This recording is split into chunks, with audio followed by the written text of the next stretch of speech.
load. I'll tell you when. Good? Okay. Good evening. Please rise for the Pledge of Allegiance. I pledge allegiance to the flag of the United States of America, and to the republic for which it stands, one nation, under God, indivisible, with liberty and justice for all. Guys, I'm going to mute my phone unless I have to technical anything. Thanks, Ed. Good evening, everyone. Tonight's meeting is a bit surreal as we're taking place with no live audience, our Board of Education members participating by conference call, and a handful of staff members socially distanced around our boardroom. The setting is emblematic of the current affairs of our country. It's both unprecedented and a bit frightening. It's as if someone has hit the pause button and everything that we cherish or take for granted has frozen in place. Shuttered schools, empty movie theaters, dark storefronts, and even roped-off playgrounds. No one could have ever imagined that we would experience a real-life version of the movie Outbreak. While our situation today may be unparalleled, we are very fortunate that history has given us a roadmap to endure. It is precisely in these pivotal and uncertain moments that our country has always shined the brightest. 9/11 horrified us, but unleashed a wave of patriotism from sea to shining sea. Pearl Harbor caught us off guard, but birthed the greatest generation. The Civil War threatened to tear us apart, but was a vital step in our becoming a more perfect union. While we triumphed in these difficult times due to our compassion and our courage, strong leadership is just as important. Our darkest moments have always produced an enduring image of a resolute, steady leader. Whether FDR proclaiming a day of infamy, Ronald Reagan eloquently uttering that the Challenger crew was on its journey to touch the face of God, or George W. Bush standing on a pile of rubble at the World Trade Center with a megaphone. These leaders did not expect to face these crises, but they were ready to lead and offer words of courage and hope. This crisis also presents an opportunity to show that the American spirit is strong enough to put aside our bickering, strong enough to survive a complete shutdown of our most prized institutions, strong enough to demonstrate empathy in a time of crisis, and strong enough to appear brave even when we might be scared on the inside. And in this time, we are very blessed. We're blessed to have doctors and nurses on the front lines, pharmacists to fill our prescriptions, grocery store workers to fill our shelves, refuse laborers to collect our trash, and so many other essential workers who have spent time away from their family and put themselves at risk. Thank you to them all. And in South Huntington, we are also blessed to have leaders like our Superintendent, Dr. Bernardo, who rises to every challenge with a well-defined plan, who communicates so transparently and eloquently, and responds to every single parent email, no matter the time of the day. We're blessed to have teachers who care so deeply for their students, and blessed to have food service workers willing to leave their homes and distribute meals to hundreds of students a day. These resources will ensure that our schools remain a bedrock of our community, even in the most challenging of times. And these resources will help us eventually return to normalcy. And things indeed will return to normal at some point, even if we cannot tell when or the exact date. And when we do reopen our schoolhouse doors, hopefully we will be stronger for enduring this crisis, more thankful for life's many blessings, and more appreciative of the little things that sometimes we take for granted. God bless you all, stay well, and I believe that better days are ahead.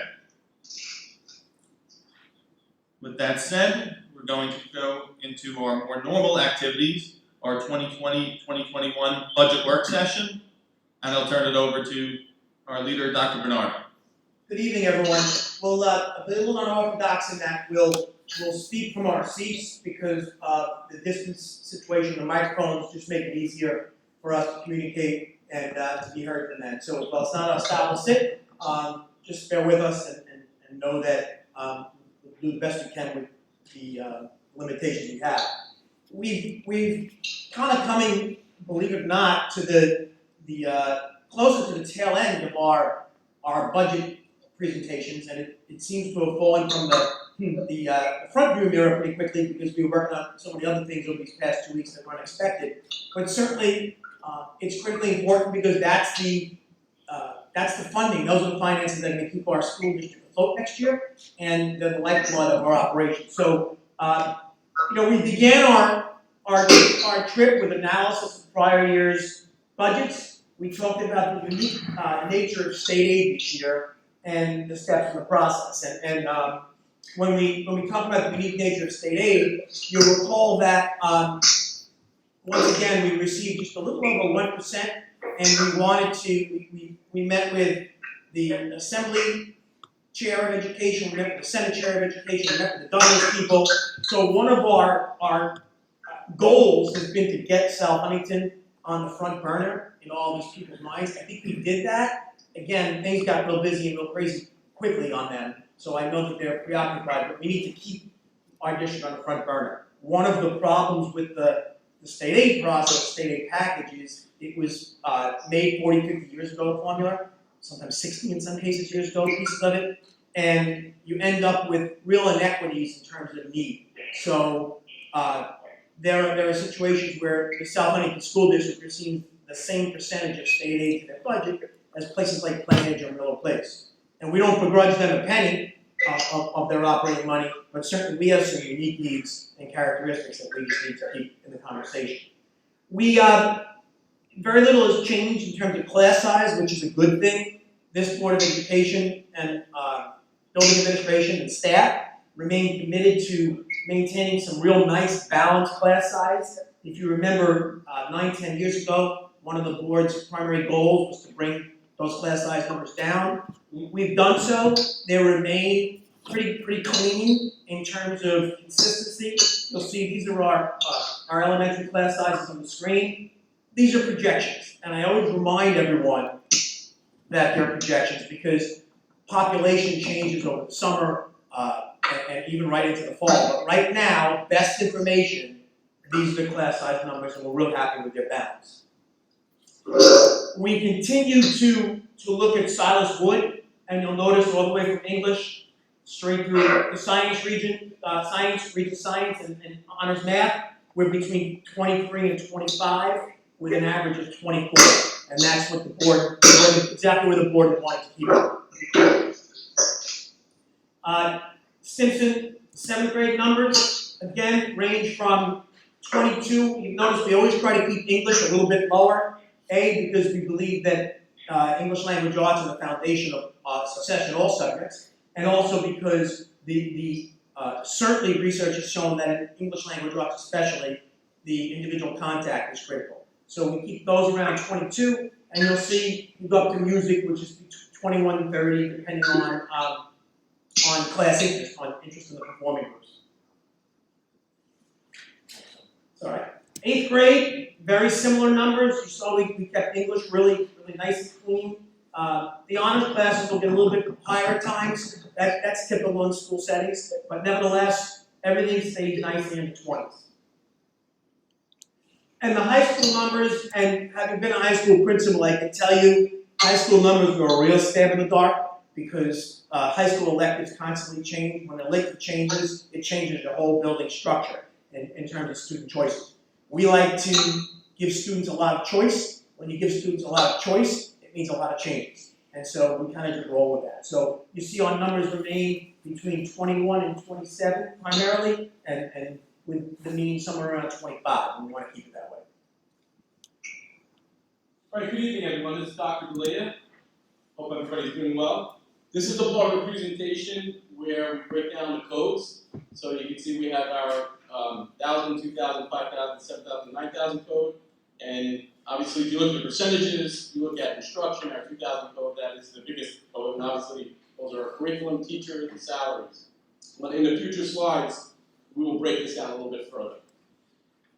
Okay, the general support, the 1,000 code, that basically is the Board of Education, Superintendent Office, and basically the functions that happen here at JKAO.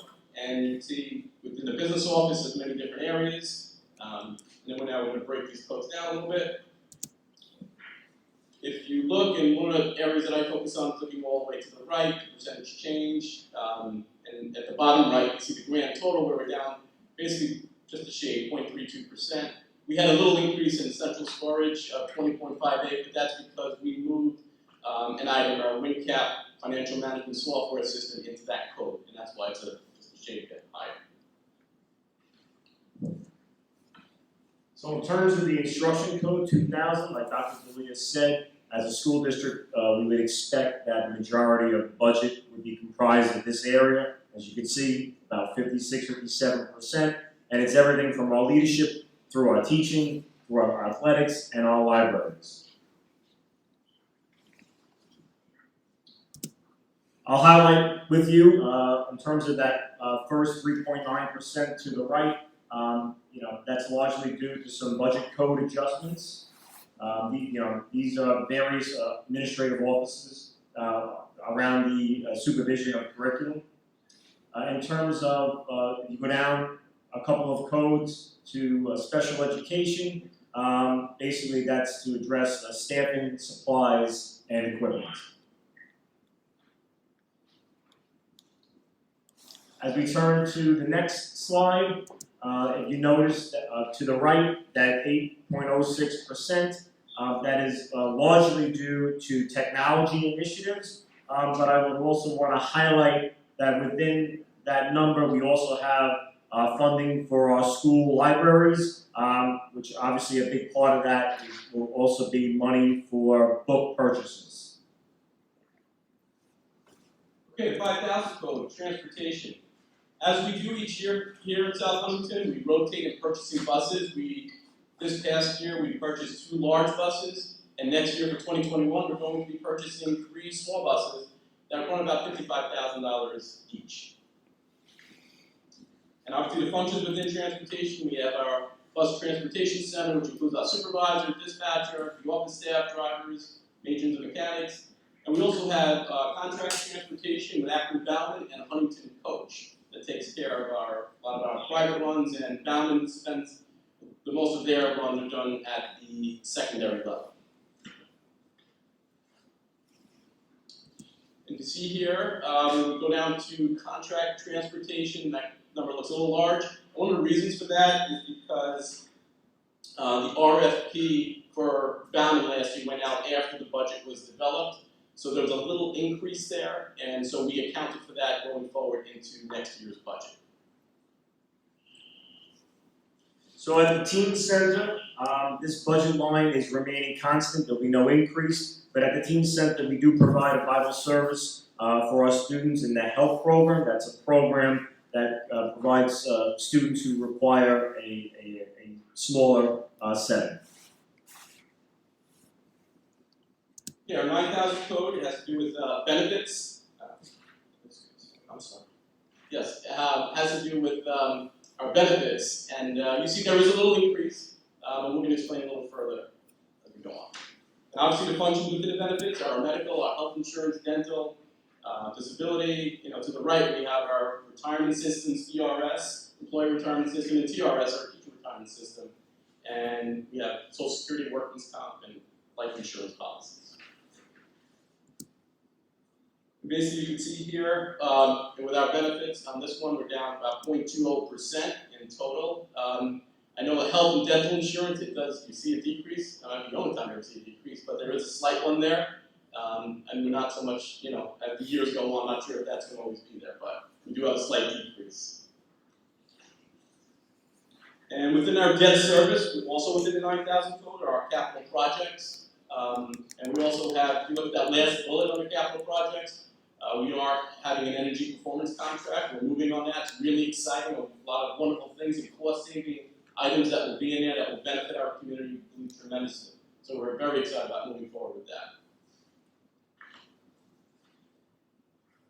And you can see here within our debt service, these are just some of the expenses that we have, and it's pretty consistent for the most part. And here we have our interfund transfers. This is where we have our transfer to capital. We're super excited about 4 projects that we have moving forward into next year, which has to do with the Whitman Forum, which we're looking to renovate. Also, the expansion parking lot over at Stimson Middle School, the girls' softball field, and the entranceway into the PAC, where we're going to widen the steps and beautify the landscape. So we're very excited to come up with these projects through the facilities committee. Here we talk about reserve levels, and one of the things that we've been talking with the community about from last year to this year is that we are using a significant series of reserves every year to fund our operating budget.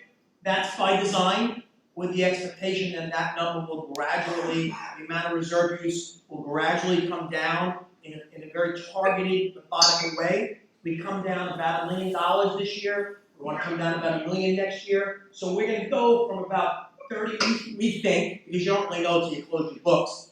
And when you have a $175 million budget, you don't know to the penny what you're going to be spending. For example, there'll be some savings by the fact that we're not open right now, and there'll be some spending, given the fact that we're fighting virus right now. We're fighting things with cleaning agents and whatnot. So that shakes out at the end of the year, and we think when it shakes out, we'll be somewhere around 28.3, 29 million. That's our estimate, which is right where we expect it to be. We are recommending reserve use of about 3.75 million and fund balance carryover of 4.3 million. 2 very different terms.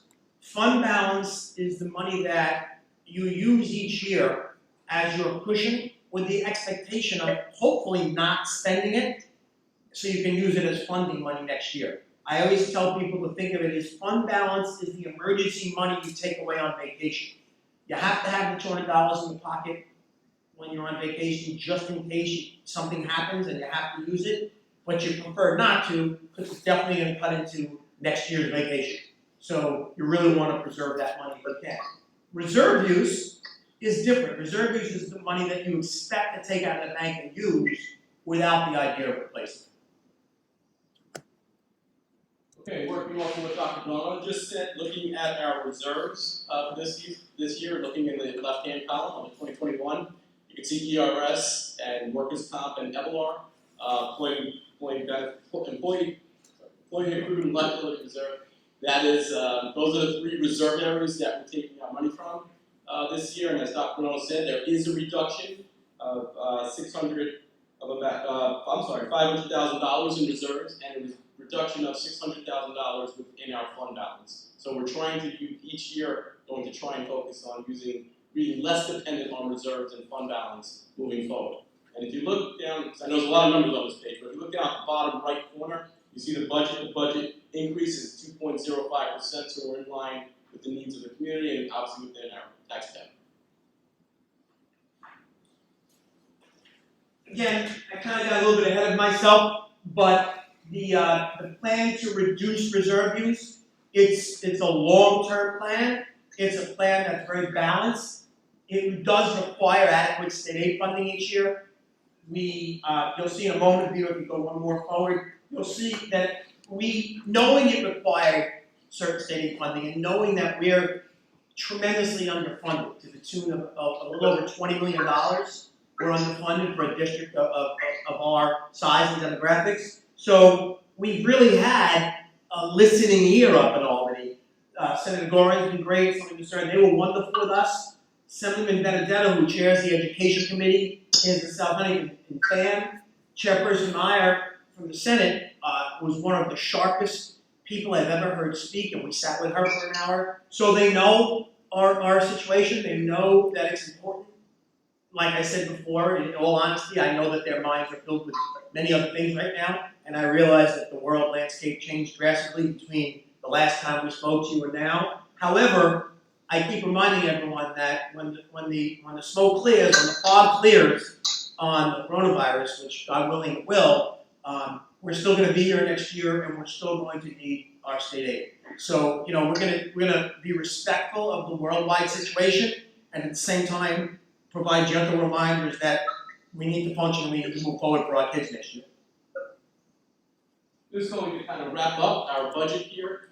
Basically, we're asking for the 2021 school year. We have a total budget of $176,900,782. And as I mentioned in the previous slide, it is a budget-to-budget increase of 2.05%. And as we've been mentioning in all the budget presentations, we do have some properties that are for sale. I'm just going to quickly run through them. We have our old library, which has been for sale since September. We have a piece of property here at JKAO.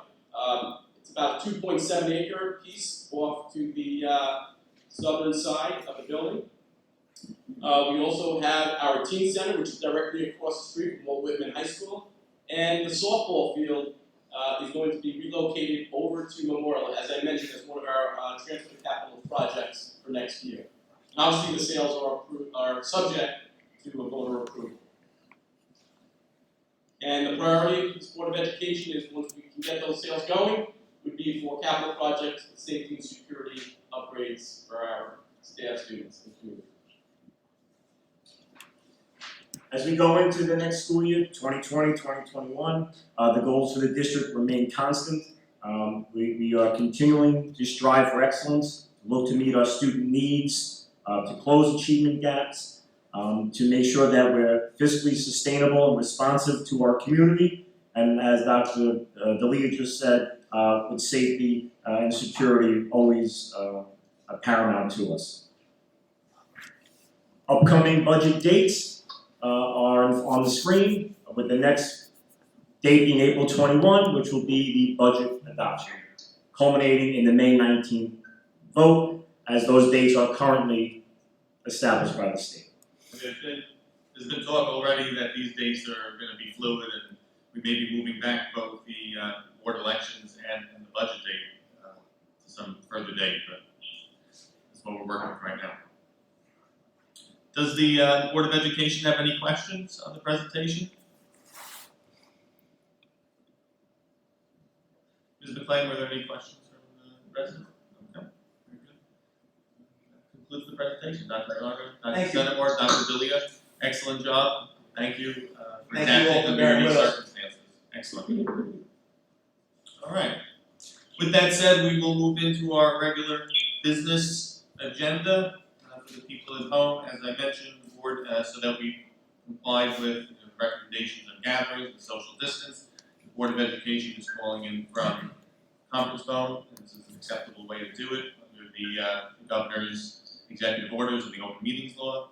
And so we'll work through the agenda, and we'll do it the same way, where we ask for a motion in a second. So we'll start a motion to adopt the agenda.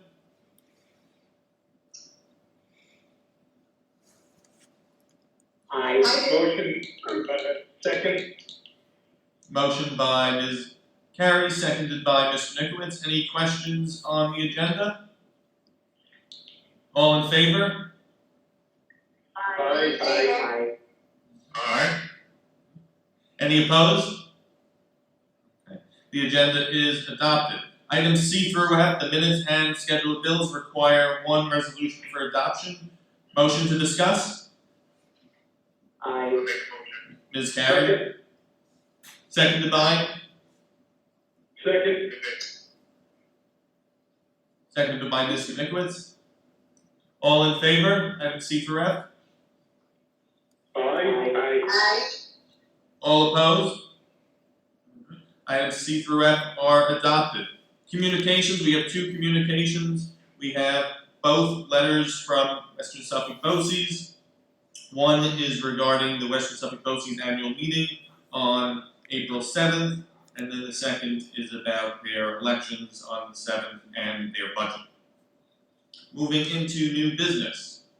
New business item number 1 is a request to remain in South Huntington schools. Is there a motion? Aye. Ms. Carey, Second. seconded by Mr. Nikowitz and Ms. DiGatano. Second. 2 seconds. Any questions on this request to remain in South Huntington schools? All in favor? Aye. Aye. All opposed? Okay. The request to remain is granted. Next item is the approval of a donation from Long Island's Finest Homes, Platinum Properties. Motion to discuss. Aye. Ms. Carey, seconded by Mr. Nickowitz. Second. Okay, seconded by Mr. Nickowitz. This is a donation from Long Island's Finest Homes in the amount of $1,250. It's been a long-running donation that they've made to support our spotlight.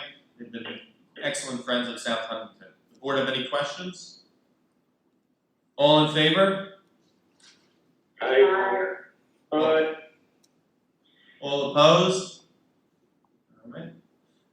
Donation is accepted. Item 3 is another donation, this one from Huntington Mazda. Motion to discuss. Aye. Ms. Carey, seconded Second. by Mr. Nickowitz. This is a donation from Huntington Mazda in the amount of $2,500 for the district's calendars, and Mr. Nober helped procure it, so we thank him as well as thanking Huntington Mazda. Any questions? All in favor? Aye. Aye. All opposed? Okay. Donation is accepted. Item number 4 is the approval of conference attendance. Motion to discuss. Aye. Ms. Carey, second. Second. Mr. Nickowitz. This is for the director of the school lunch fund to attend a school nutrition conference in July. Hopefully she'll be able to attend. It's called See the Possibilities. It's an annual trip or annual conference that she goes on. Board have any questions on the conference? All in favor? Aye. Aye. All opposed? Aye. Item number 5 is the approval of a memorandum of understanding with the Huntington YMCA. Motion to discuss. Aye. Ms. Carey, seconded by Aye. Second.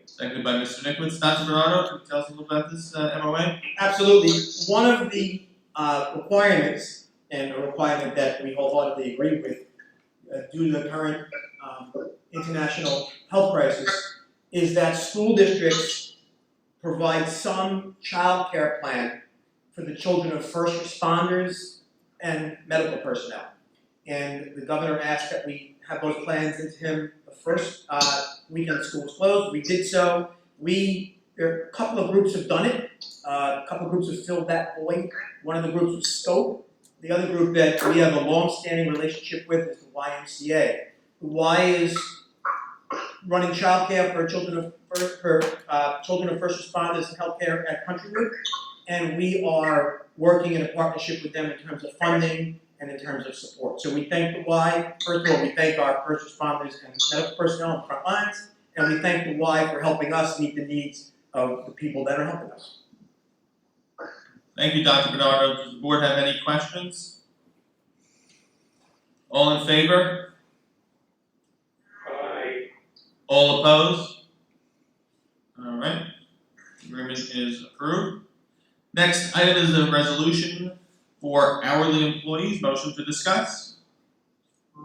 Aye. Ms. Carey, seconded by Aye. Ms. Nigatano and Mr. Nickowitz.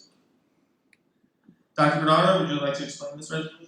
Yes, this is similarly, we're doing a lot of firsts, and last time we approved a resolution like this was during Hurricane Sandy, in that the governor has asked for districts to come up with some plan for compensating hourly personnel and part-time personnel during this crisis. This is a plan allowing the Board of Education authorizing us to pay those personnel and keep them whole. I know that with or without the governor's executive order, this board has always believed that those people are their people and their precious resource. So we wanted to bring it forward though, so it's memorialized as a Board of Education decision, because this board was out ahead of the governor's executive order, and we want to thank them for that. Board have any questions? All in favor? Aye. All All opposed? Aye. Okay, the resolution is adopted. And I thank Dr. Bernardo for bringing this to us and the board for adopting this. I think it's very important to show this respect for our workers and this continuity in this very difficult time. People are obviously worried about their health and safety, but they're equally worried about their financial prosperity during this difficult time, and hopefully this gives them some comfort. Next item is the resolution for the hiring of personnel. Motion to discuss? Ms. Carey, seconded by Aye. Ms. Nikwitz and Ms. DiGatano. This is a resolution to hire personnel similar to what we do in the summer. So just in case, there's a lapse in meetings or in between meetings, Dr. Bernardo is authorized to hire personnel on an emergency basis so that he can deal with the coronavirus crisis. Does the board have any questions? All in favor? Aye. All opposed? The resolution is adopted. And I thank the board and also let you know that I think, as you know, I would always communicate with you.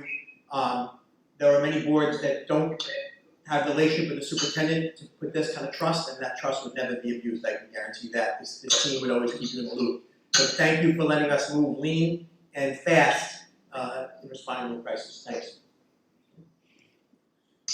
Next item is the approval of a multi-year agreement with BOCES. Motion to discuss? Ms. Carey, seconded by Aye. Ms. Nikwitz and Ms. DiGatano. Dr. Centimore. Thank you, Mr. Iapetta. So this is a 5-year agreement with BOCES that would address 3 core areas. 1, the Windows 10 upgrade across the district. 2, our 6 through 12 one-to-one initiative. And 3, it'll bolster our cybersecurity and Ed Law 2D compliance. Okay, thank you, Dr. Centimore. Does the board have any questions on new business item 8? All in favor? Aye. Aye. All opposed? Resolution is carried. Item number 9 are recommendations for the placements of students by the Committee on Special Education, dates listed in January, February, and March, and the Committee on Preschool Special Education, dates listed in February and March. Motion to discuss? Aye. Ms. Carey, seconded by Aye. Ms. DiGatano and Mr. Nikwitz. Any questions on the placements? All in favor? Aye. Aye. All opposed? Okay, resolution 9 carries. Moving on to personnel, we have personnel schedules 9, 16, 20, and 22. Motion to discuss? Aye. Ms. Carey, seconded by Aye. Mr. Nikwitz. Any question on personnel schedules 9, 16, 20, and 22? All in favor? Aye. Aye. All opposed? Personnel schedules are carried. Information and reports are listed, and then future meetings, God willing, April 21st. Back at James Cade will determine in what form. April 28th, May 12th, and then our budget vote perhaps on May 19th. Comments by board members? Mr. Spitter, I will, 2 quick comments, if I may. Yeah. One is, you can remember about a month and a half back, we alerted the public that the state had designated us as a target school because of a subgroup of students that, not enough of that particular subgroup of students had taken the state exams to the state satisfaction, and they therefore designated us in need of target assistance. So I have to tell you by law, I think that you all know our feeling on this particular situation, and I don't think we back our parents into a corner regarding tests. And we have, but we do have to tell you that this is what the state is requiring me to tell you, and I've done so, and there would be a letter going home saying that we've been designated as a target school because of, it's this strange backmapping they call it. Technically it goes to Countrywood because they weren't pleased with a particular, not Countrywood, but the state wasn't pleased with a particular number of students in a particular subgroup who took the third grade test. So that's that for what it's worth. And the other piece is, I know Mr. Spade, you asked me to talk a little bit about our digital learning plan. A couple things. First of all, a big thank you to our community for being patient as we shift education as we know it completely. And a thank to our staff. We've not gone through many of the battles that other districts have gone through with their staff over these situations, and it's because of the relationships we have. Basically, the second we closed, first we did a week, if you recall, and then the governor did 2 weeks. And we certainly have every reason to believe, although he hasn't yet, that there'll be another extension of some sort. We don't know how long. So at this point, our decision initially, and it was a judgment call, was to start right away with the groups we could. So I know our 6 through 12 students and staff, because we already have Chromebooks and a one-to-one initiative, started right away on distance learning. And I've run into a lot of those students, and you know, they've told me that it's up and cooking, and a lot of the staff. It's just a little bit more natural to do with a secondary student because it's a little more challenging to distance learn with a 6 or 7 year old. Nevertheless, our staff got us a bunch of materials for those younger kids, and we got started with them on some general review material. And then by Monday, our staff at those levels now kicks into either Clever or Google Classroom instruction there. So by then, everyone will be on those platforms. Nothing replaces a classroom teacher, nothing ever will, but we're going to do everything we can to make these days meaningful. What a handful of schools did was they declared the first week we were closed spring break and the second week snow days. And the reason they did that was they had nothing to get going. Our 6 through 12 teachers, because we have a one-to-one initiative with Chromebooks already, we're completely ready to go. And our elementary teachers were able to get a group of things together. So we didn't do that. We started right away, and just a difference of opinion on that. I know a neighboring superintendent said that his parents were asking why we started right away, and I explained we didn't do our break up front. It was just a choice. So I want to thank our parents. We've been integrating your suggestions. I want to thank Dennis Callahan and his teachers. They have been absolutely fantastic in terms of what can we do for our kids. They're asking us every day, and our teaching assistants as well. And while we're at it, our food service workers, Sheila Busey, your staff has been unsung heroes on the front lines, feeding over 300 students a day, and we're very thankful for that. Our custodians have not missed a beat. Ground school custodians have been here every day. We have security guards helping us deliver things. We have secretaries working from home, and secretaries that go on the plane in as well, but also work from home. So the family's working. I don't know how long this will last, but I can tell you that we try to get better each day. And while I hope we're back together soon, we're going to really work to keep things as meaningful as possible. Thank you, Dr. Bernardo. Excellent. And once again, thank you for everything that you've done in this time. Your tenure started with a hurricane or a superstorm, and then we made it a global pandemic. And through all of these instances, you've demonstrated great leadership. And in this instance, there is no playbook for how to respond to a global pandemic. We're used to natural disasters, or at least we have a little more experience on them. This is unprecedented, and I don't think we've missed a beat. So I want to thank you and your team for everything that you've done in these weeks, and I think by and large, everyone in the community is very appreciative. And we're blessed, not to belabor the point, but there are superintendents and cabinets and unions that are in constant conflict with their board, and I feel like we're in constant support. Our board's in constant support of us and asking what we need. And believe it or not, when you're not wasting resources fighting each other, you can do a lot better things for students. So thank you all. I also want to thank everyone who helped pull this meeting off rather seamlessly under difficult circumstances. Dr. Bernardo again, Dr. Senmore, Dr. Lee for coming and presenting, Ms. McLean for putting together the agenda, Mr. Ciravolo for filming it, Mr. Savarese for giving us the great microphones, and the Board of Education for adapting so seamlessly. We don't know when this will end, but I think and I hope that the community has great confidence in us that as long as it goes on, we'll be doing right by the community and right by our students. Ms. McLean, are there any voices of the residents? We do have one Okay, from Mrs. Dale, okay. president of the teacher assistants and the paraprofessionals. And she's indicating thank you on behalf of the paraprofessionals and teaching assistants. In unity, Linda Tedesco and Pat. Very nice, I love that. very nice. Thank you, Pat. Thank you, Linda. Yes, thank you both. Board of Education, anything else? All right. With that, we will take a motion to adjourn for now. Motion? Aye. Ms. DiGatano? Seconded by? Yep. Aye. Seconded by Mr. Nikowitz. All in favor of the motion to adjourn? Aye. All opposed? Aye.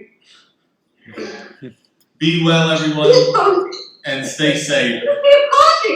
Thank you all.